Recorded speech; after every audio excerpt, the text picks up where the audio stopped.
Good morning. Bit of a change of pace from my normal Facebook Lives. I've just finished my track session this morning with my coach, Peter Gantz, and my teammates. And I'm at the Darebin International Centre where the home of cycling for Victoria is. And they had the Australian Championships here. And all the big guns of the Olympic world chain here. And some of the old blokes like me at 61 get around when there's not many people here. But there's nobody here at the moment. But we were up at a bit after 6:30 we started. So I've got my breath back, and I thought, well, we'll go live here. I was driving on my bike, because that's my source of my road bike. I don't have a car anymore, but I was riding my road bike to get to here this morning, and Del Bigtree was doing a Facebook Live with a lawyer in the US. So I'll put that up on my Facebook page very soon when I get home and have a shower and have something to eat. And I think that's a very big development. They're looking at ways to legally attack the corruption in the United States in relation to the vaccination. So that's pretty interesting timing. And for those that are not aware of Del Bigtree, he is the producer of the film Vaxxed, which is taking the Amazon documentary world by storm, and they're going by a road show in buses around America showing this film. So it's interesting with what Del Bigtree is doing, and obviously supporting that controversial medical doctor that's been stripped of his qualifications. The very brave Andrew Wakefield. We know all about persecution of doctors in Australia and also other health practitioners. It's why I'm here. And interestingly, the last 24 hours, my hyperbaric oxygen therapist was Dr. Hooper, now Mr. Hooper, after we've successfully kept him in practice now after 12 regulatory battles. He's had his 3 in a month. Got another one last night from the Health Services Commissioner, Grant Davies. So good to see Grant back on deck since I had my 1-hour meeting with him a year ago. Grant was totally disinterested in helping about the dementia problem I raised with Grant Davies, the current Health Services Commissioner, that there's a problem with the black box warning system in Australia. And why, Grant, weren't you interested in the fact that in the United States there's a black box warning saying never approve Risperdal, the antipsychotic for dementia, never approved ever. FDA put out the science and put out the non-approval and warned it has a death risk, but didn't interest Grant. And you know, Grant's very focused now on Mr. Hooper again, so we've had 12 successful battles to keep him in practice. And the reason I'm here at 61, I've had hyperbaric oxygen therapy since 2004 for a deep vein thrombosis. Guess what that was a side effect of? You guessed it, Big Pharma. 10 centimetre clot, 5 weeks of hyperbaric, and completely gone. And all the big gun doctors at the Alfred and some very famous AFL doctors a bit shocked. And of course their inquiring minds said cover it up, and nothing's ever happened about anyone doing any research about why hyperbaric oxygen fixed my deep vein thrombosis. 10 centimetre clot. They never heal that way, according to the Doppler ultrasound person. Nobody's interested to see whether hyperbaric could have an impact.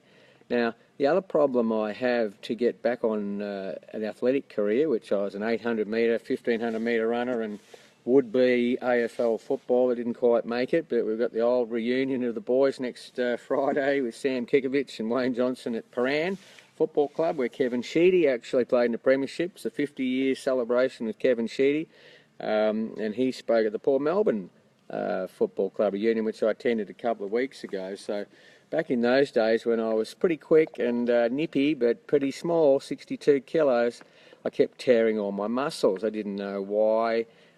I didn't know how. No one could fix it. I remember going to Barry Richardson, gun physio, lots of physios. No one told me about what was causing it. I've since realised the big issue, and we've got a lot of natural practitioners in my network. I'm helping you, okay, with your ability to keep treating patients, including myself, some of you.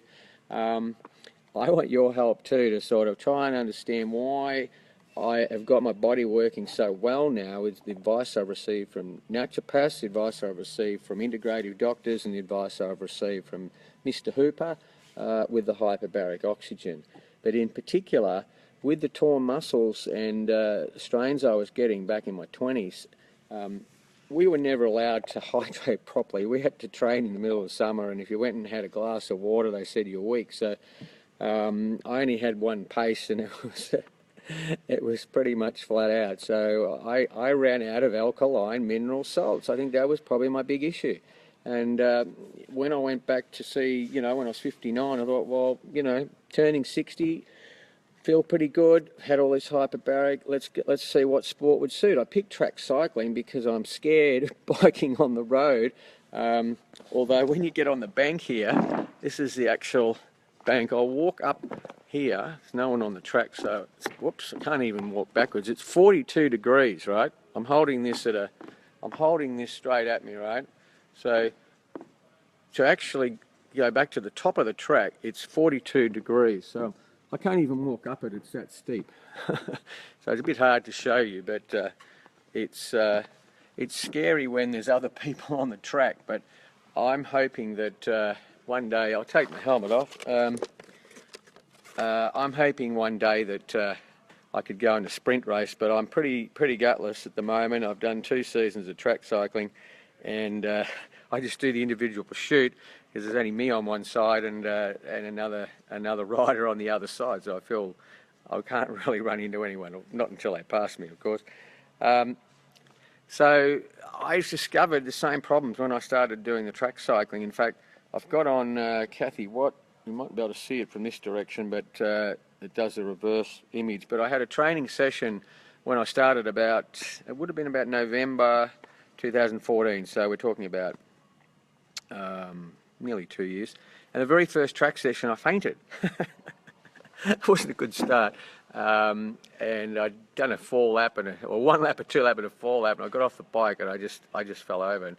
And my pulse was up at about 150, and I discovered that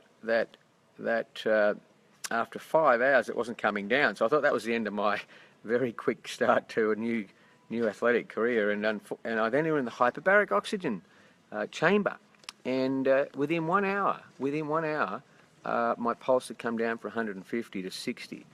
Okay, 150 pulse for 5 hours after that pretty strenuous effort, irregular heartbeat, arrhythmia. A lot of people my age get it, and I'd had it back when I was 18 or 19 too. So the hyperbaric was able to reduce the irregularity in my heart very quickly. So since then, periodically I've kept going with the hyperbaric, not so much the last 3 or 4 months. I'm actually going to go there now because Mr. Hooper's just got his latest little missile, another little problem. This one's a doozy. You're going to love it when I tell you what they're now going to take him on for. It's going to backfire like they would not believe. They have no idea what they're getting themselves into again. And they should be getting behind Mr. Hooper and why they want him on the international circuit to talk at international conferences, because that's where he's been. He gave 2 speeches. He's leading the world, and we're trying to shut him down because he actually has technology that can help people. So it's a joke. I was listening on the radio yesterday, one of the hospitals saying, we are trialling this new drug and it might help Parkinson's because guess what? We're going to inject stem cells into someone's brain to help them. Well, guess what? Probably the biggest thing with hyperbaric is the fact it stimulates stem cells. So what the hell are we not using oxygen to do this, rather than creating some drug with 1 billion side effects? It probably won't work. Injecting stem cells, and don't ask me where they've come from. I'll do a separate post when I get around to it. It's a joke. It is a joke. Okay? Hyperbaric, the study saying that after 40 hours of hyperbaric, and this was accepted by APRA in the long VCAT case, 40 hours of hyperbaric can stimulate your own stem cell production by a factor of 8-fold, an 8-fold increase in stem cell production. So I've had about 10 or 12 years of it. I don't have any joint problems, touch wood. I've been going now 18 months on the bike. I haven't missed a day of injury.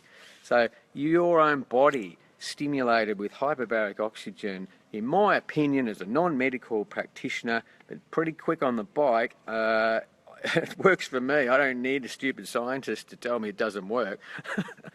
You come and bring your bike down and you see if it works. But not on the road, because I'm scared. You know, we're trying to put him out of business. And yet, he sent me Mr. Hooper sent me 2 emails last night in the Herald Sun of the Alfred Hospital gave evidence against him to shut him down. Yes, they did. Their expert gave evidence. They're experimenting with hyperbaric. And wait till I tell you about their experiments. So they're happy to experiment on things that Mr. Hooper would have been deregistered as a chiropractor for. So it's a 2-tiered, corrupt farce of a health system we've got. It's very sad, and I feel sad for everybody. I mean, I feel sad if I've got no ability to go to a hyperbaric practitioner soon because the hospitals won't take you, right? I tell them that it helps with deep vein thrombosis. I tell them it helps with arrhythmia. The bane of masters endurance athletes, they all end up with pacemakers. They don't need them. And now we've got, another complaint. That's 15 regulatory attempts to shut Mr. Hooper down in 5 years. So it's going to be a long road, and he's just one of many that are treated as scapegoats, and that's why we're going to have the People Help the People Summit on the 11th of November, Melbourne Town Hall. We're going to have a petition, federal government, Anti-Corruption Commission. We're going to end corruption. That's what we're aiming at. It's going to take us a long time. Maybe it'll be a bit quicker if we get someone to actually look at it. At the moment, they all run for cover when I mention, you're going to take on any of these pharmaceutical companies, you're just going to let them run riot, killing my mother with Risperdal potentially until we got it off her, got that drug off her, and she lasted about another 18 months. So I need your help. You need help. Your friends need help. Your children need help. You're not going to get it from the government. You're going to get it by talking to all your friends and relatives and anybody you know on social media and getting informed. Learn the risks. Learn the risks. So I'll sign off here at the Velodrome. There we go. That's how steep it is. And I'm done for the day. I've done a fair bit of work here. So back to the shower, and then onto the Facebook, and then onto the emails, and then onto organising this summit with your help.